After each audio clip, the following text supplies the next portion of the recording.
Sœurs et frères,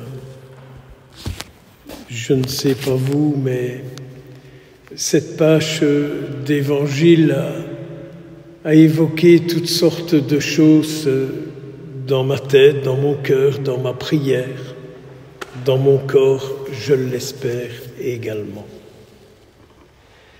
Notre Seigneur dit « Si quelqu'un garde ma parole, il ne verra jamais la mort. » Et je me disais, on est tellement habitué quand on entend Jésus parler de la mort que l'on pense la mort finale, quand on sera dans une boîte. Et je pense que notre Seigneur Jésus veut nous dire peut-être quelque chose d'autre.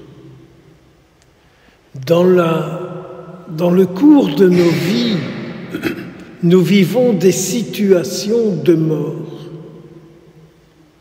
Si je garde la parole du Christ en moi, les événements qui pourraient me donner la mort au quotidien de ma vie deviennent source, non pas de mort, mais de résurrection.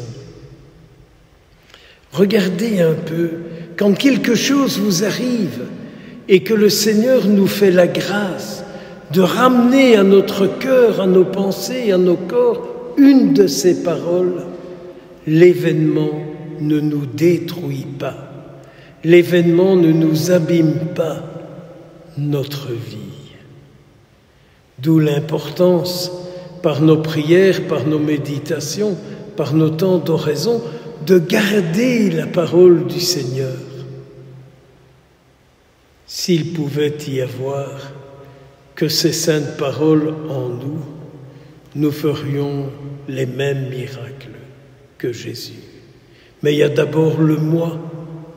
Seigneur, si je garde tes paroles, c'est ta vie qui surgira dans tous les événements auxquels la vie m'amènera à être confronté. Et puis, il y a la réaction des Juifs qui disent à Jésus « Ça suffit, hein, arrête, tu as un démon en toi. » C'est quand même drôle qu'on a une facilité pour dire que celui qui dit des choses qui ne nous plaisent pas, qui ne nous conviennent pas, qui ne nous plaisent pas, on dit oui, mais c'est pas le bon esprit qui parle en lui. Vous voyez combien il est compliqué, quand quelqu'un nous parle ou quand quelqu'un nous dit quelque chose, de repérer que ce qu'il dit peut venir de l'Esprit Saint pour nous engendrer à la vie. C'est tellement plus facile de dire « il a un mauvais esprit en lui, il ne nous comprend pas, il nous juge, il nous condamne et blablabla, bla, bla, bla, comme on peut faire tellement facilement. » J'aime aussi Jésus quand il dit « mais celui qui garde ma parole, il glorifie Dieu. » Il glorifie Dieu. Alors certes, ce n'est pas nos cas, mais combien de personnes cherchent aussi à avoir une vie qui glorifie, mais rarement Dieu. Par le choix de nos vies, nous cherchons à être la gloire de Dieu là où nous sommes. Que le Seigneur nous bénisse et qu'il fasse de vous, de moi, de chacun de nous, la présence de sa gloire. Et oui, nous ne sommes pas la gloire de l'esthétique vestimentaire ou que sais-je encore. Notre gloire à nous, c'est de rendre gloire à Dieu. Croyez-vous qu'alors, si ce désir-là est profond en nous, pourrions-nous imaginer que le Seigneur refuse de bénir nos vies? Méditons, prions et cherchons à rendre gloire par notre vie. Mais voilà, ça se passe mal pour Jésus. Jésus est obligé de se cacher. Jésus est obligé de se cacher.